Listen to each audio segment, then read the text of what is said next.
여러분, 우리는 성경 말씀에 보면 예수님께서 말씀했습니다. 구약의 모든 율법과 구약의 십계명을 내 몸의 십자가를 통해서 완성이 되었다. 그러나 이것만을 이 땅에서 꼭 지켜나가야 된다. 우로는 하나님을 사랑하고 하나님을 섬겨야 된다. 아래는 내 이웃을 내 몸같이 사랑해라. 그 사랑 속에서 나오는 어떤 칭찬, 이런 말, 이것은 상대방을 감동시키게 되고 나와 좋은 관계성을 형성해 나갈 수가 있는 것입니다. 나의 주장과 나의 의견, 나의 필요, 나의 형편, 나의 상황, 이것을 그대로 받아주고 이해해주고 인정해준다고 하면은 그 사람 편이 되는 거예요. 자기 고집만 말하고 자기 주장만 말하면 왠지 그 사람 가까이 하기도 어려운 당신이 되어버리고 만다고 하는 것입니다. 비록 실수하고 잘못 생각하는 것이 있다 할지라도 받아주고 이해한다고 하면은 그것이 사람을 움직이는 하나의 요소가 된다라고 하는 것입니다. 자, 성경에 보면 예수님께서 나다나엘이라는 사람을 제자로 삼는 내용이 소개됩니다. 근데 이 나다나엘을 제자로 삼을 때 주님은 나다나엘을 칭찬을 했습니다. 근데 나다나엘은 어떤 사람인가요? 친구였던 빌립을 통해서 전도를 받습니다. 야, 친구 나다나엘아, 우리 예수님 믿자. 야, 나사렛에서 나온 예수님이라는 분 우리 메시아야 라고 말하니까 이 말이 떨어지자마자 나다나엘은 부정적인 말을 합니다. 야, 이 사람아, 나다나엘 촌동네에서 무슨 선한 것이 날 수 있겠어? 나다나엘은 말이야 변방 지역이야. 이방인들이 와서 혼합된 지역이야. 그 좋지 않은 지역, 평판이 좋지 않은 지역에서 무슨 거기서 선지자가 나오고 무슨 거기서 메시아가 나오고 무슨 거기서 선한 것이 나오겠냐 라고 예수님에 대해서 부정적으로 얘기했던 사람이 나다나엘이었습니다. 이 나다나엘이 예수님께 이끌림 받게 되었습니다. 당시에는 이런 반응이 나다나엘 입장에서 볼 땐 당연한 것이었습니다. 그러나 그가 예수님께 이끌려 왔습니다. 예수님께서 나다나엘을 보자마자 그의 순수함을 보았습니다. 그리고 말하기를, 봐라, 이는 참 이스라엘 사람이로다. 그 속에 간사한 것이 없도다 라고 주님은 나다나엘을 칭찬했습니다. 여러분, 그분 안에 담겨진, 예수님 안에 담겨진 사랑과 진실한 마음으로 예수님은 나다나엘을 칭찬한 겁니다. 예수님이 칭찬과 인정, 이미 나다나엘에 대해서 알고 계시고 보시고 주님은 그의 능력으로 인해서 나다나엘이 나사렛 동네에서 무슨 선한 것이 나겠느냐라고 말씀한 거 아셨던 주님이었지만, 그러나 주님은 그 나다나엘을 이렇게 칭찬했습니다. 그랬더니 이 칭찬을 듣고 난 나다나엘이 고백합니다. 라비여, 당신은 하나님의 아들이시오. 당신 이스라엘의 임금이로소이다 라고 고백하며 예수님의 제자가 되었습니다. 진실한 사랑이 담겨진 말에 사람을 감동시키는 역사가 일어나게 되는 줄로 믿습니다. 입으로만 나가는 말이 아닙니다. 진실한 가슴에 뜨거운 사랑이 담겨진 마음을 가지고 청을 주는 마음을 가지고 해 나가야 되는 것입니다. 거기에 하나님의 역사가 일어나고 상대방의 마음을 감동시키지, 우리는 어떤 나의 목적과 이익을 위해서 어떤 입에만 발린 말을 해서는 안 됩니다. 진정 어린 사랑이 담긴 이런 말을 우리는 내뱉고 다른 사람이 전해주면요, 그 사람도 기쁘고 나도 기쁘고, 더 나아가서는 내 속에 있는 진실을 갖다가 내가 그 사랑에 담겨진 말을 해주니 나도 기쁘다, 하나님도 좋아하실 줄로 믿습니다. 그렇습니다. 여러분, 이웃을 사랑하는 이 계명에 실천자가 되시기를 주님의 이름으로 축복합니다. 근데 우리는 사람을 기쁘게 하며 세상을 살아가면은요, 세상에서 성공과 여러 가지 얻을 것이 많이 있습니다. 참 사람을 이렇게 세워준다고 하는 건 참 중요한 것이죠. 이것이 안 되면 서로 관계가 파괴되는 경우가 많이 있습니다. 그러나 우리는 이 사람을 세우는 것도 중요하지만 거기에 더 하나 먼저, 그보다 위에 먼저 있어야 될 것이 있습니다. 그것은 하나님을 기쁘게 해야 됩니다. 여러분, 우리가 사람을 기뻐하는 게 중요하지만 그 과정에서 하나님을 기쁘게 해야 됩니다. 하나님을 거역하거나 하나님의 진리를 부정해서는 안 된다는 말이죠. 진리에 있어서, 진실에 있어서는 사람이 우선이 아닙니다. 하나님이 우선이십니다. 물론 성경을 기록하는 그 내용을 볼 때는요, 성경을 기록할 때 하나님이 문화적이거나 역사적인 것을 배격하지 않았습니다. 하나님의 성경을 기록한 내용은 문화적, 역사적으로 해석하고 적용할 수도 있습니다. 예를 들면 구약시대 때 이스라엘 백성들이 구약의 성도들입니다. 그들은 레위기에 나오는 제사법으로 구약에 하나님께서 주신 예배를 드렸습니다. 신약에 와서 우리는 예수 그리스도가 온전한 제물 되어 주셨고 산제사 드리셨기 때문에 우리는 구약의 이스라엘 백성들이 짐승을 드렸던 것처럼 우리는 짐승을 드릴 필요가 없습니다. 우리를 위해서 십자가에 달려 돌아가신 예수 그리스도의 이름으로 하나님 앞에 예배 드려지면 되는 줄로 믿습니다. 그 시대에 따라서 예배 방법이 달라졌겠죠. 레위기에 보면은 부정한 짐승과 정결한 짐승으로 구분이 됩니다. 여기 보면은 팔레스타인이라는 기후 지역 문화에 따라서 하나님이 배려해서 이런 너희들은 열대성에 사니까 이러이러한 음식은 먹고 이러한 것은 먹지 말아라, 이렇게 구분시켜 주었습니다. 구약 시대 때. 제가 어릴 때 예수 믿을 때 그때 우리나라에 복음이 들어와서 우리 어르신 세대에서는요 레위기의 음식을 먹는 사람들을 봤어요. 어떤 분 보니까 생선 중에 비닐 있는 건 먹고 없는 장어 이런 것들은 안 드시더라고. 또 고기 중에도 소고기나 이런 건 먹고 쪽이 갈라진 돼지고기 또 안 드시더라고. 여러분 구약시대 때 레위기에 그렇게 말씀했기 때문에 이분은 레위기와 복음을 함께 믿더라고. 저는 그때는 몰랐습니다. 지금 와서 생각해 보니까 이분이 구약의 율법과 복음을 함께 지켰구나, 이분은 갈라디아에서 살았구나 생각이 들더라고. 삼겹살 얼마나 맛있습니까? 지글지글 구워가지고 콜라 한잔 탁 들이키면요, 얼마나 맛있습니까? 구약에 살면 여러분 못 드셔. 신약에 살면서 우리는 얼마든지 먹을 수 있는 그게 있습니다. 구약과 신약의 지금 문화적인 차이 내지 하나님의 율법의 완성에 대한 차이 있는 것을 모르는 사람도 있죠. 자, 안식일 제도도 그렇잖아요.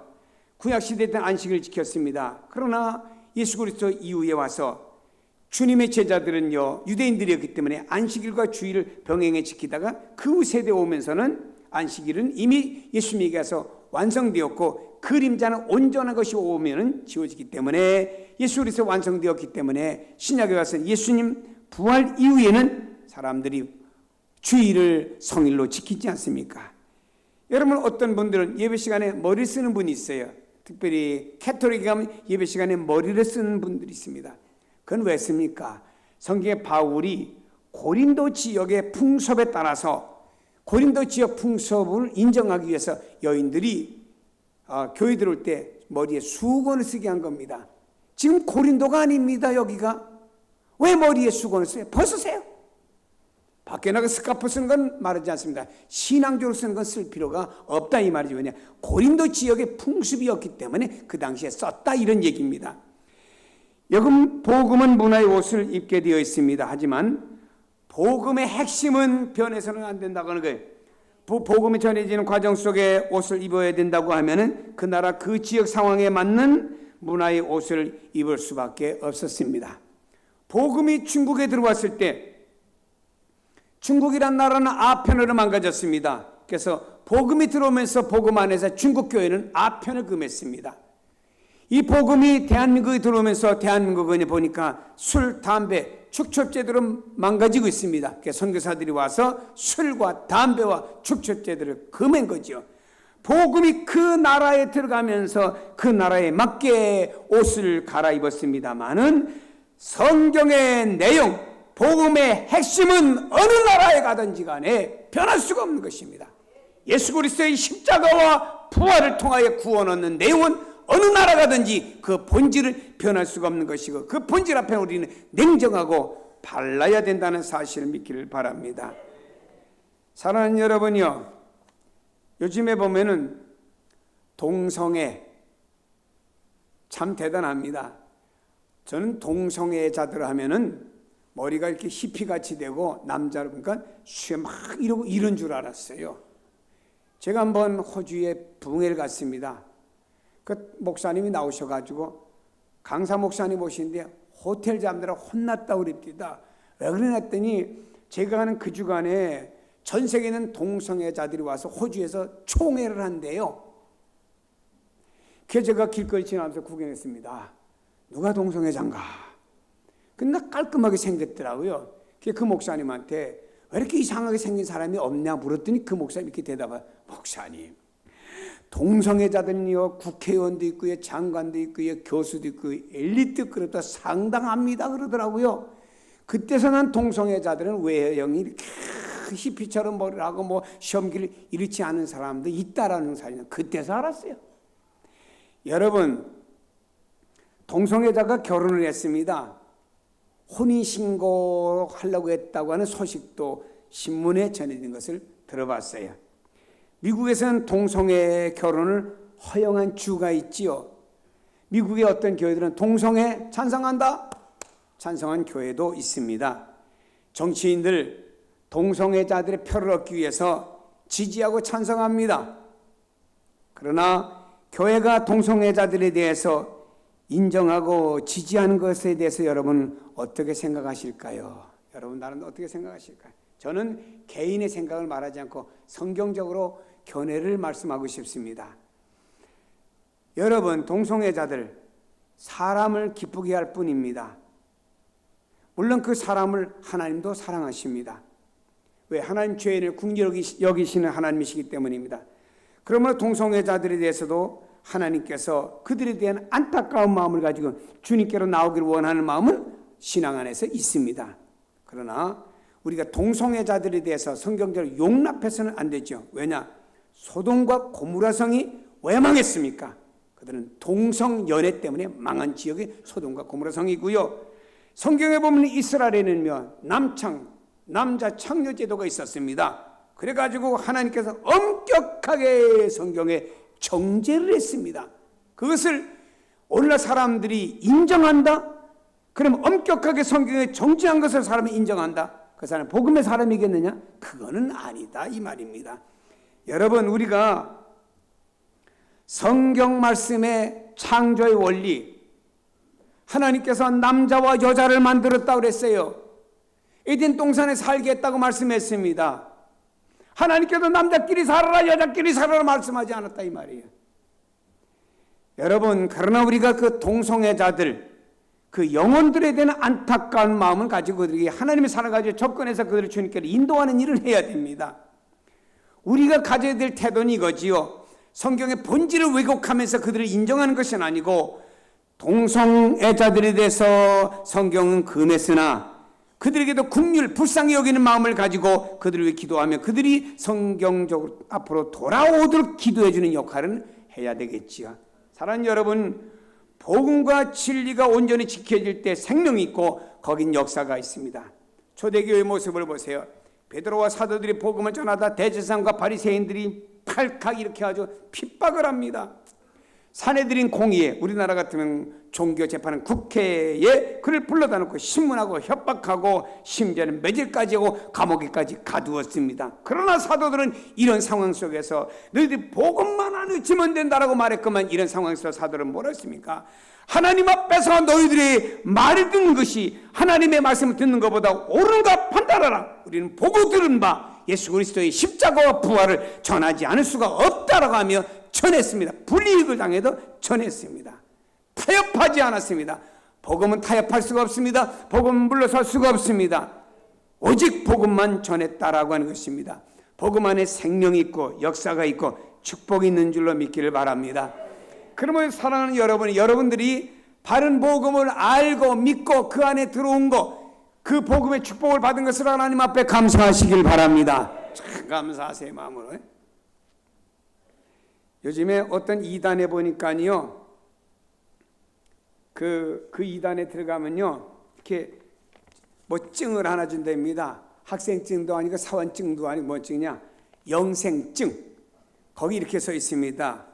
우리 이단인 아무개를 떠나지 않는 한은 결코 천국에서 나가지 않을 것이다. 그리고요, 캐토릭에서 스카폴라라고 하는 것이 있답니다. 앞에는 마크가 있고 뒤에는 이 옷을 입고 있는 한은 지옥에 가지 않는다. 그래서 사람이 돌아가시려면 그 스카폴을 목에 탁 걸어준답니다. 여러분, 그런 것들이 우리를 구원의 길로 인도하는 건 아니죠. 우리에게는 복음이죠. 복음이죠. 복음이죠. 복음이죠. 이 복음을 믿어야 되는 겁니다. 어떤 자매님하고 저녁을 하면서 그 자매가 내일 이제 시댁으로 간답니다. 그 자매가 제가 알기로는 오래전에는 예수님을 안 믿던 사람이었는데, 제가 오래전부터 아는데, 그가 몇 년 사이에 예수를 믿고 완전히 전도사님 사춘같이 변했어요. 계속 하나님의 섭리고 하나님의 은혜고 하나님 다 계획해 두셨고, 내가 지나고 보니까 다 하나님이 하시도록 아주 이렇게 목사 앞에 설교하는데 제가 은혜를 받았어요. 근데 이번에 얼마 전에 결혼했습니다. 신랑은 남아공분이래요. 프랑스계 사람이랍니다. 근데 이 자매가 결혼하는데 이 자매 가정에는 부모님과 가족들이 아직 주님을 영접지 않았대요. 근데 결혼하면서 이 신랑이 딱 마이크를 잡고 그 처갓집 가문에게 전도를 한 겁니다. 물론 신랑이 전도사는 아닙니다. 그는 일반 그 사원입니다. 남아공에 있는. 전도를 했답니다. 그래서 시부모님도 친정 부모님도 마음이 조금 움직였고 또 그 형제들도 좀 마음이 움직였답니다. 그래서 오늘 교회 데리고 오겠다고 했는데 왔는지 안 왔는지 내가 모르겠습니다만, 하여튼 그분이 복음을 전했답니다. 왜? 내가 지금 복음을 전할 그 타임이라 이 말이에요. 저도 은혜를 받고 앞으로 신랑이나 신부 측에서 예수 안 믿는 사람이 있으면 그 신랑 보고 마이크 주고 여기서 복음 전해라 할까? 제가 생각도 해봤습니다. 그런 좋은 타임이 어디 있습니까? 사랑하는 여러분이요, 이 복음만 전할 뿐입니다. 나에게서 결혼도 중요하지만 더더욱 중요한 것은 나와 결혼하는 이 가족들이 복음으로 돌아와야 된다는 중요성이 그 안에 있었기 때문에 복음을 전했다라고 하는 것입니다. 바울은 고린도전서 9장에 이렇게 말합니다. 내가 복음을 전할지라도 자랑할 것이 없으면 내가 부득불할 님이라. 만일 복음을 전하지 않으면 내게 화가 있을 것이라. 바울은 복음을 전하는데 신나서 하고 싶어서 늘 성령 충만해서 전한 것이 아니다 이 말입니다. 어떤 때는 가기 싫지라도 말하고 싶지 않아도 부득불 전했다 이 말입니다. 왜냐? 이 복음을 전하지 않으면 나중에 어떤 사람이 지옥 갔습니다. 예수님께 너 왜 지옥 갔냐? 글쎄 바울이라고 하는 사람이 지나가면서 다른 사람들 다 복음 전하면서 나한테는 복음을 안 전했기 때문에 내가 이 지옥에 왔습니다 라고 하면 그때 내가 어떡하냐 이게서 내가 이 복음을 전하지 않으면 내가 오히려 화를 받을까? 화를 받는다고 하는 말은 뭔지 압니까? 이 말은 원어를 뜻하면요, 머리에다가 우리나라 말로 화로 있죠. 화로. 여러분 숯불 갈비 드시면 숯불 갈비 굽기에서 숯불 통 있잖아요. 그걸 머리에 이고 가는 거예요. 거다가 툭 그것이 엎어지면요, 내 머리는요 아직 머리서부터 다 불화상 받는 거예요. 이와 같이 내가 이 복음을 전하지 않으면 내가 화가 있을지로다 라고 생각하는 마음. 바울은요 때를 만나든지 못 만나든 누구든지 복음을 전하는 사람이 바울인 줄로 믿습니다. 한 사람이 호수에 빠져서 허우적거리고 있습니다. 사람 살리라고. 근데 그 사람이 헤엄을 못 치는데 물속에 쏙 들어가 다 나갔답니다. 지나가면서 이 광경을 본 사람이 보니까 호수 옆에는요 하나의 거기에 그 튜브가 하나 있고 줄이 매여 있습니다. 이렇게 써 있습니다. 누구든지 여기 물에 빠진 사람이 이걸 던져주기만 하면 그 사람이 이걸 잡고 나올 수가 있다고. 이 사람이 이것만 던져주면 그 사람 그걸 잡고 나올 수 있는데 이 사람은 뭐 바쁜 그냥 지나갔습니다. 그걸 던져주지 않았습니다. 저녁에 누워있는데 생각이 듭니다. 그 사람이 물에 빠졌는데 나왔을까 죽었을까? 혹시라도 헤엄쳐서 나오지 못하고 죽었으면 그거 내가 튜브만 던져주면 살았을 텐데, 그 생각이 드는 정신이 쭉 비쳐갖고 밤새도록 잠 못 잘 겁니다. 사랑하는 여러분이 오늘 우리가 이미 이루어놓은 복음입니다. 예수의 십자가와 부활 이루어놓은 거예요. 우리는 던져만 주면 되는 겁니다. 그것도 못한다고 하면 다른 생명이 살 수가 없겠죠. 하나님께서 내게 왜 말할 수 있는 입을 주셨고 내게 누구를 접근할 수 있는 모든 환경을 주셨냐고 물으신다고 하면 그들에게 복음을 전하는 거예요. 우리가 만나는 사람이 가족이든지 친척이든지 아니면 우리가 주변에 뭐 사업관계든지 누구든 만나기만 하면 복음을 전하는 겁니다. 바울은 말했습니다. 부득불이라도 전해야 된다. 바지 못해서라도 전해야 된다. 나는 하고 싶지 않지만 전하면 그 말하는 그 말에 의해서 상대방이 구원 얻을 수가 있다고 하는 거죠. 어떤 우리 안수 집사님 그런 얘기 합니다. 자기에게 복음을 전해줬던 그 당시에는 집사님이면 지금은 목사님이래요. 자기가 예수 믿은 지 수십 년 된 지금까지 그분하고 연락하면서 관계를 갖고 있다고 그랬답니다.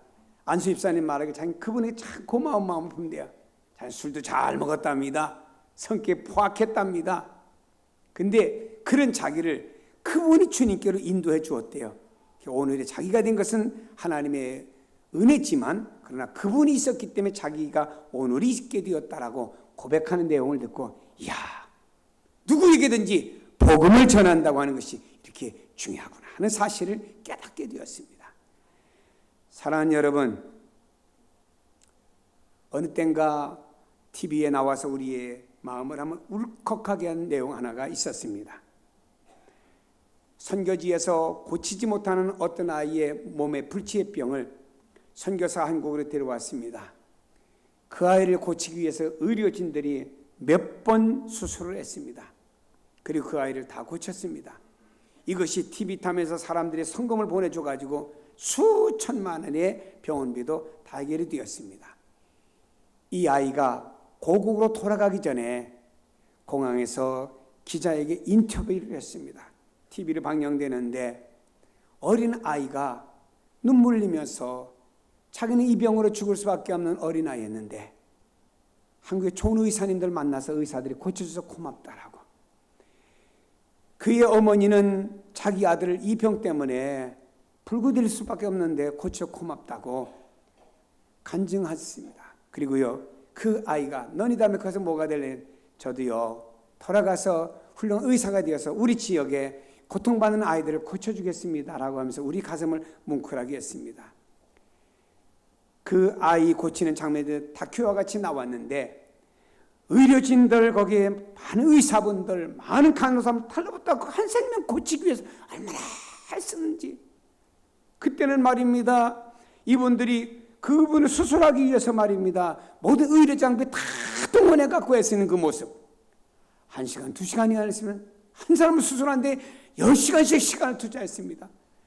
사랑하는 여러분이 한 영혼을 우리가 주님께로 인도하고 그 영혼을 구원하기 위해서 과연 우리가 몇 시간 투자하느냐, 하나님 앞에서 어떻게 하고 있냐, 한 번쯤은 우리가 반성해 볼 기회가 되어야 되지 않겠습니까? 한 사람을 살리기 위해서 수많은 의료진들이, 전문가들이 달라붙는 우리가 한 영혼을 주님께로 인도하기 위해서 우리가 얼마만큼의 애씀이 있냐라고 하는 것입니다. 많은 사람들이 지금도 예수 없이 복음 없이 죽어가는 사람들이 있습니다. 여러분, 남북 통일이 왜 돼야 된다고 생각합니까? 저는 다른 측면도 있겠습니다만, 정치적이며 어떤 인도적인 측면도 있겠습니다만, 저는요 지금도 풍족당에서는 말이에요, 복음을 듣지 못하고 죽어가는 아이들과 어른들이 얼마나 많다 이 말이에요. 하나님 속히 남북 문 좀 열어줘서 저들에게 복음이 좀 들어갈 수 있게 하시고, 아니 그것이 안 된다면 지금도 북한의 지하에 있는 그 지하 교회를 통해서 저들에게 복음이 좀 전해져서 저들이 자손이 땅을 고생하고 먹지 못하고 굶주리며 어렵게 살아갈지라도 저는 복음을 영접해가지고 저들이 구원받아 영생 얻는 사람 되게 해달라고 하는 우리의 기도 제목 아니겠습니까? 사랑하는 여러분, 이 복음을 전하면 누가, 물론 사람도 나중에 가서 기쁘고 감사할 수 있습니다만, 이 복음을 전하면 하나님 기뻐합니다. 너 내 뜻을 이루고 있다. 내가 전해주는 원칙의 복음을 전해주고 있다. 사랑하는 여러분이 복음을 믿음으로 말미암아 구원받는 원칙의 믿음을 여러분 놓지 마시고, 그것이 하나님 기쁘게 하는 것이고, 사람 관계 속에서는 사람을 기쁘게 할 수가 있지만 복음까지 양보해서는 안 됩니다. 어떤 가정은 보니까 결혼해갖고 그 상대에 따라 복음까지 포기하더라고요. 이거는 절대로 안 됩니다. 어떤 어려움이 있어도 복음은 지속되며 믿어와야 되고, 오히려 그 상대 영혼을 위해서 하나님 앞에 기도하며 복음을 전해야 되겠죠. 사랑하는 여러분, 하나님을 기쁘게 하는 가을의 결실의 계절에 많은 사람에게 여러분이 만날 때마다 복음을 전해주시는 성도가 다 되길 주의 이름으로 축복합니다.